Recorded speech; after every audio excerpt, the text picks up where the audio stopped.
अब मैं आपको बीटा एक एग्जांपल के थ्रू समझाने की कोशिश करता हूँ कि बीटा किस तरह से वर्क करता है। अगर आपको बीटा समझ में आ गया ना, तो इंट्राडे या फिर स्विंग ट्रेडिंग के लिए आप अच्छे स्टॉक पिक कर सकते हो जिसमें अपसाइड या डाउनसाइड मूवमेंट आती है। अगर हमें प्रॉफिट बनाना है ना, तो मूवमेंट को कैप्चर करना है, तो इस तरह के स्टॉक हमें चाहिए ही। तो देखिए, जो हमारा मार्केट यानी निफ्टी फिफ्टी है, उसका बीटा हमेशा एक होता है।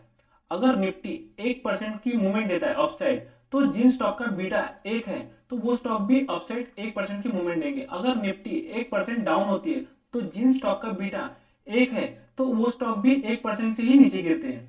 ये हो गया फर्स्ट सिनारियो। सेकंड सिनारियो, जिन स्टॉक का बीटा ग्रेटर देन 1 है यानी एक से ज्यादा है, अगर निफ्टी 1% की अपसाइड मूवमेंट देते हैं, तो ये जिन स्टॉक का बीटा एक से ज्यादा है, तो वो किस तरह की मूवमेंट देंगे? 2% की मूवमेंट दे सकते हैं, 4% की मूवमेंट दे सकते हैं, 6% की मूवमेंट दे सकते हैं। अगर निफ्टी 1% डाउन मूवमेंट देती है, तो जिन स्टॉक का बीटा एक से ज्यादा है, तो वो स्टॉक 2% से गिर सकता है, 4% से गिर सकता है, 6% से गिर सकता है, इतना ही नहीं 8% से भी गिर सकता है।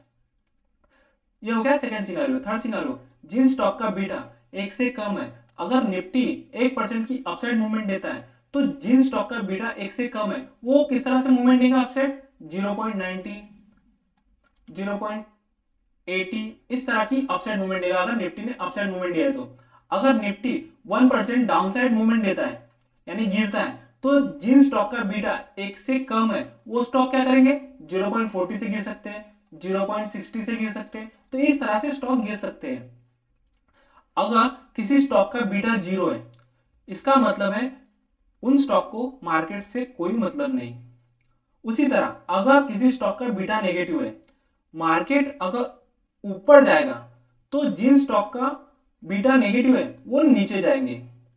अगर मार्केट नीचे जा रहा है, तो जिन स्टॉक का बीटा नेगेटिव है वो स्टॉक अपसाइड मूवमेंट देंगे। In simple word, beta stock का दुनिया के मूड के साथ कितना मूड स्विंग होता है।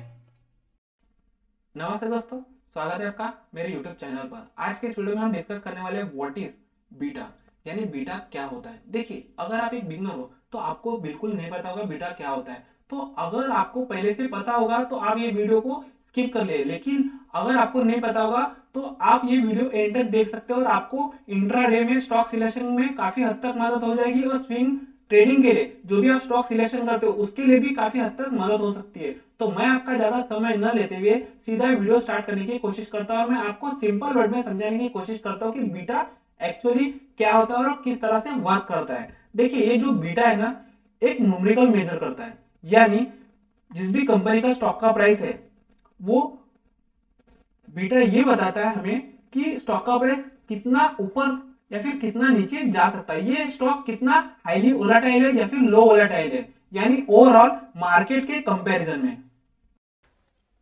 मुझे लगता है अब आपको बीटा समझ में आया होगा। लेकिन जब आपको बीटा समझ में आया, तो आपके दिमाग में एक सवाल आया होगा, व्हाई बीटा मैटर, इतना इंपॉर्टेंट क्यों है? देखिए, बीटा हमें तीन चीजें बताता है। किसी भी स्टॉक की वोलेटिलिटी, यानी स्टॉक अपसाइड या डाउनसाइड कितने परसेंट की मूवमेंट दे सकता है। सेकेंड है स्टॉक रिस्क लेवल, आपको पता चलेगा कि स्टॉक कितना रिस्की है। थर्ड है स्टॉक का मार्केट के साथ रिलेशनशिप कैसा है।